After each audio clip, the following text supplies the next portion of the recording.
A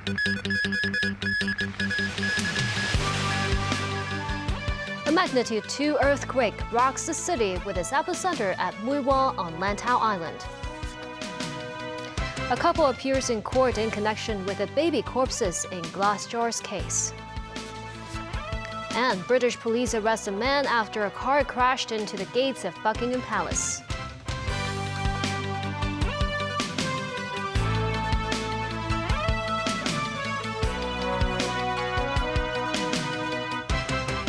Hello and welcome to TVB News. A 2.0 magnitude earthquake struck Lantau Island this afternoon. The Hong Kong Observatory received more than 100 reports from citizens for having felt the tremors. This marks the first time in nearly 29 years that the city was jolted by an earthquake of magnitude 2 or above. The earthquake's epicenter was located at the hillside around Lantau Island near Mui Wah and Silver Mine Bay. Some residents in Mui Wah reported hearing loud noise when the quake happened. This woman says she thought they were rumbles of thunder. This man said the loud booms resembled the falling of heavy objects, but he said nothing collapsed in his house. The Hong Kong Observatory said, according to initial analyses, the earthquake hit around 20 kilometers west of the forecaster station at 1:22 p.m., with a depth of around 10 kilometers. The quake had a local intensity of 3 on the modified Mercalli intensity scale, meaning mild tremors can be felt indoors, with vibrations similar to the passing of light trucks. It marks the 9th earthquake since the Hong Kong Observatory launched a short-period seismograph network in 1979, also the second time an earthquake epicenter is identified on Hong Kong soil. The last time dates back to 2014 when a 1.8 magnitude quake rocked near Tai Tam Chung Reservoir. Only 4 quakes recorded with their epicenters in Hong Kong have a local intensity of over 2 in magnitude. Most struck the waters east of Lantau Island. Yang Hongfeng, Associate Professor of the Earth and Environmental Sciences Program at the Chinese University of Hong Kong, said that's because of fault lines near the island and their tectonic movements could cause minor tremors. Under the building's ordinance, premises in Hong Kong are not required to meet seismic-resistant design standards. But Aaron Bach, former president of the Hong Kong Institution of Engineers, said most buildings in the SAR are required to be built with a load-resistant capacity to withstand strong winds, including super typhoons. Bach says such a capacity can help the structures withstand horizontal and vertical vibrations. A man and a woman appeared at court today, each being charged with 2 counts of preventing the lawful burial of a body. The 2 were arrested after the remains of 2 male babies were discovered in 2 glass jars in a Tuen Mun apartment last Friday. Mimosa Ngai reports. The defendants were taken to a Fenner Magistrates Court this morning. One of them, a 24-year-old man surnamed Lam, is a warehouse worker, while his 22-year-old girlfriend, surnamed Chow, is a public relations employee. The prosecution told the court that the couple prevented the lawful burial of a baby boy in Han Chun, Tin Shui Wai, in 2022. The 2 were also accused of preventing the lawful burial of another male infant at Mei Han Building in Tuen Mun sometime last year. Upon the prosecution's request, Magistrate Chan Ping Chao has adjourned the case until June 3rd. The 2 defendants have been remanded in custody. Meanwhile, the cause of death of the babies remain unknown and further tests are needed to find the answer. DNA tests will also be performed to confirm whether the 2 deceased babies were the couple's children. The case came to light last Friday. Police received a report from a cleaner saying 2 dead infants were found inside 2 glass jars in an apartment at Mei Han Building in Tuen Mun. The jars were filled with an unknown liquid. A police official said according to a preliminary autopsy report, the infants were between 24 and 30 weeks old, and it's unclear whether they were stillborn or died after birth. Mimosa 9, TVB News. Following preliminary investigations, authorities suspect a 63-year-old woman died at lawful estate this afternoon after her clothes caught fire while she was cooking. The incident occurred in a housing unit of Wang Wing Building at the public housing estate. Police received reports from the woman's neighbors at around 12:30 p.m. saying they saw the woman outside her apartment after her clothes caught fire. The neighbors attempted to put out the flames with water and a fire extinguisher. Fire services personnel arrived on the scene shortly afterwards. Authorities found the woman with serious burn injuries on the floor and she was confirmed dead on site. Sources said she was wearing cotton-made home attire at the time while cooking with a gas stove. The police are still investigating the cause of the fire. The review of the Safeguarding National Security Bill continued at the Legislative Council today. Some lawmakers raised human rights concerns over the security law, permitting the police to submit an application to the court that can extend the detention of arrestees by 14 days. Timothy Lee tells us more. The city's legislative body entered into its fourth day of scrutinizing the Safeguarding National Security Bill. Under the new security law, the police have the right to submit an application to the court which could extend the detention of an arrestee by 2 weeks after the initial 48-hour detention. Authorities do not need to provide any information of the arrested individual during the application. A number of lawmakers question whether the measure conforms to the Hong Kong Bill of Rights Ordinance. This would give rise to a dispute. That is this in line with the Hong Kong Bill of Rights, Article 10 and Article 11? Whether the defendant is given the chance to have a fair trial. It is up to the court to make a decision. We are confident that the judge would make a decision after striking a balance and after considering the rights and the arrested person is entitled to. The arrested person may find a lawyer to represent him or her. Some others raise concerns about how the 2-week detention period was chosen.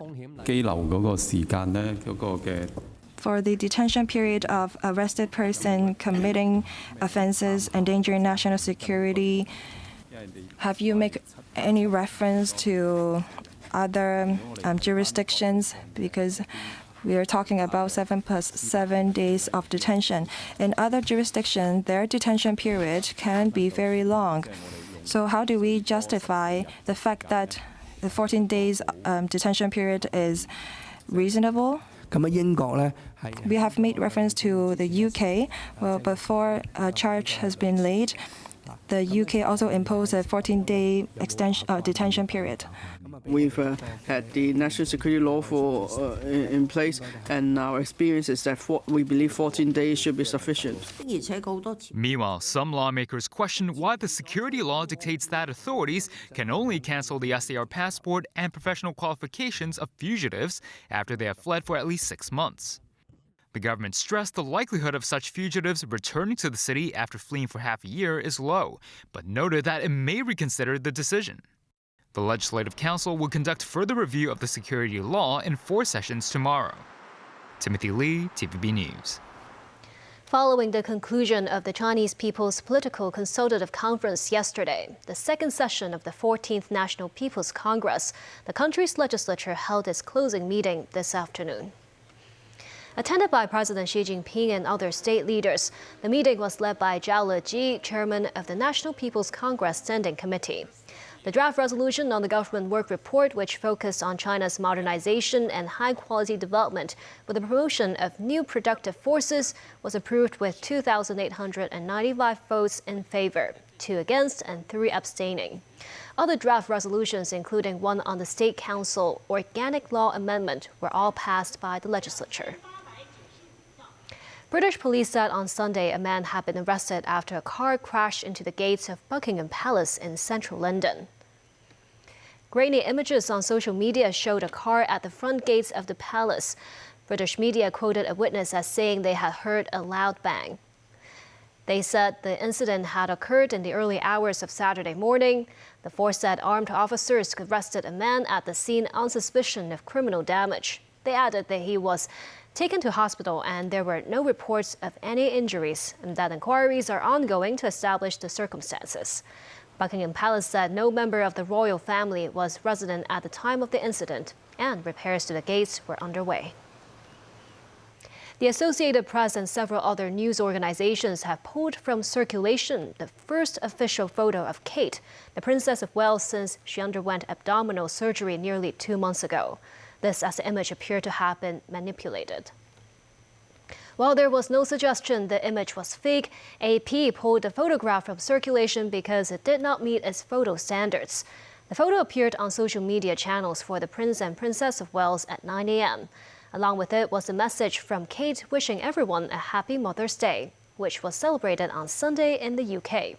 However, inconsistencies that suggested it had been altered were noticed. For instance, in the alignment of Princess Charlotte's left hand with the sleeve of her jumper.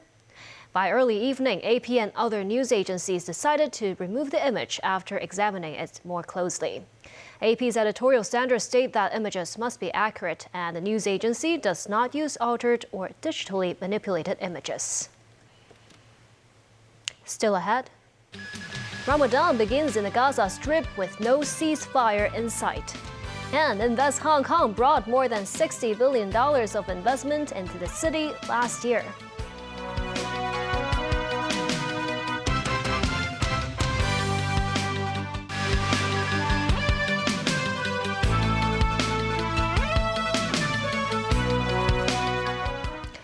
Ramadan began with no truce in sight in the Israel-Hamas war. The continuing conflict is slowing efforts to get more aid to Palestinians at the start of the Muslim holy month. David Garrett reports. Explosions over Gaza at the start of Ramadan. A few minutes later, from the same camera, aid is parachuted in to help those starving as the holy month begins. Hours earlier, the IDF showed their troops engaged in combat operations in southern Gaza. Israel says this footage shows clear evidence that the mission to destroy Hamas still has some way to go. Hamas's political leader says Israel's evasiveness is why no temporary truce was negotiated for Ramadan. Families in makeshift homes decorate tents as their Ramadan begins. The Sabaya family are hungry even before the month of daylight fasting. They were displaced to the south and are trying to lift spirits in the camp, which has little access to food and water. The parents admit fasting and hosting iftar dinners will not be as easy on so little. The UN says a quarter of Palestinians face acute malnutrition if more food is not delivered. Help should be coming from here, but an aid ship belonging to Spanish NGO Open Arms that is due to transport 200 tons of food is still in port in Cyprus. The vessel was supposed to set sail as soon as possible on a 400-kilometre test run through a Mediterranean maritime corridor set up by the EU. Israel welcomes sea deliveries but will inspect the cargo before it leaves Cyprus. Israel's Defence Minister Yoav Gallant personally reviewed preparatory work off Gaza's coast. He told his Navy aid will be brought through with US coordination, although America is still pushing Israel's leader Benjamin Netanyahu to pause the fighting. In my view, he's hurting Israel more than helping Israel by making the rest of the world, it's contrary to what Israel stands for. And I think it's a big mistake. So I want to see a ceasefire. And I'm starting with a major exchange of prisoners for a 6-week period. We're going into Ramadan. It should be nothing happening. And we should build off of that ceasefire. Biden has told Israel to exercise restraint in their pursuit of Hamas and not make the same mistakes America did after September 11th. We went after bin Laden until we got him, but we shouldn't have gone into Ukraine. I mean, we shouldn't have gone into the whole thing in Iraq and Afghanistan. It wasn't necessary. David Garrett, TVB News. Ukraine has rejected a call by Pope Francis to try to negotiate an end to the war with Russia. In an interview with a Swiss channel aired over the weekend, the pontiff said Ukraine should negotiate in the face of defeat and have the courage of the white flag. Ukraine leader Volodymyr Zelensky hit back, appearing to accuse the Catholic leader of engaging in virtual mediation. Zelensky has refused face-to-face talks with Russia since the war began more than 2 years ago. Ukraine's foreign minister was also critical. Writing in English on social media, Dmytro Kuleba said Ukraine's flag is yellow and blue, in reference to France's white flag comments. Kuleba drew a comparison between accusations that the Vatican did not do enough to stop the Nazis in World War II and Pope Francis' stance on Russia. Kuleba thanked the pontiff for his prayers, but wrote that the Holy See should be mindful of the mistakes of the past when people are struggling for their lives. Back locally, Alpha Lau, who helms the government's investment promotion, says the new capital investment entrance scheme has attracted more than 600 inquiries within 1 week after applications opened. In an exclusive interview with TVB News, the newly appointed Director General has also shared her vision and the department's recent efforts to woo more business to Hong Kong. Just 4 months into her new role, Director General of Invest Hong Kong Alpha Lau has overseen multiple key projects on the ground for the department. Last year, Invest Hong Kong facilitated the setup of 382 overseas companies in Hong Kong, creating 4,100 jobs and bringing $61.6 billion of investment into Hong Kong. Very low tax environment and a very stable legal system. And we who live here, we may think nothing of it. But in Southeast Asia, for example, they are quite amazed. Another move is to woo more high net worth individuals from overseas to settle in the city with a new capital investment entrance scheme. Open for application since March the 1st, the scheme allows applicants to stay in Hong Kong after investing a minimum of $30 million in eligible assets. Such assets have been expanded to cover all securities and futures commission-listed stocks, exchange funds, and more. We have been really flooded with calls and emails and asking about the details of the scheme, given that it's one of the most attractive schemes in the world. So a lot of companies overseas, for example, wish to come into Asia and also into mainland China, and Hong Kong is an ideal springboard for them to do so. A springboard too for mainland companies trying to expand their business globally, Alpha said. They include a popular mainland food delivery platform. Launched in Hong Kong less than a year ago, its business already served about 1.7 million users in Hong Kong, having more than 10,000 partnering restaurants. At that time, we were not very familiar with the Hong Kong market. Invest Hong Kong helped us with a lot of practical issues, such as work visa, such as setting up business entities. Also introduced us to some partners, some restaurants, some dining associations. They provide tremendous help to us. As we expand into overseas market, Hong Kong fits a very strategic role in that plan. They use English and they like Western cuisines. Our riders from South Asia and Southeast Asia, and they use English.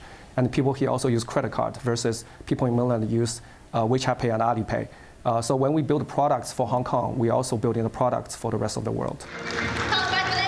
As one of the strategic companies brought in by the Office for Attracting Strategic Enterprises, or OASIS, last year. Most companies focus on AI, life sciences, fintech, and green energy. Alpha Lau also told us a setup of more than 40 enterprises in Hong Kong facilitated by OASIS is expected to bring about $40 billion in investment to the city and create more than 13,000 jobs over the next few years. Most of these jobs will be management or research positions. And that's the news. Thank you for watching.